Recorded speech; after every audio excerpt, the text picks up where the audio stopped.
বন্ধুরা, বঙ্গবন্ধুর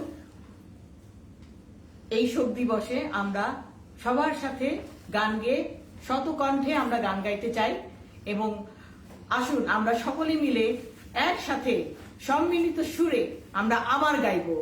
আসুন সন্ধ্যা 7টায় 7 ঘটিকায় আমরা একসাথে হচ্ছি। কোথায়? আমরা কালকে ডালাস ডিএফডব্লিউ ফ্যামিলি চার্চ আরভিং এ সেখানে একসাথে হচ্ছি। আপনারা যদি আমাদের সাথে যোগ দিতে চান তাহলে কালকে চলে আসবেন সন্ধ্যা 7টায়। আমরা একসাথে গাইবো বঙ্গবন্ধুর কিছু প্রিয় গান এবং তাকে আমাদের শ্রদ্ধা জানাবো।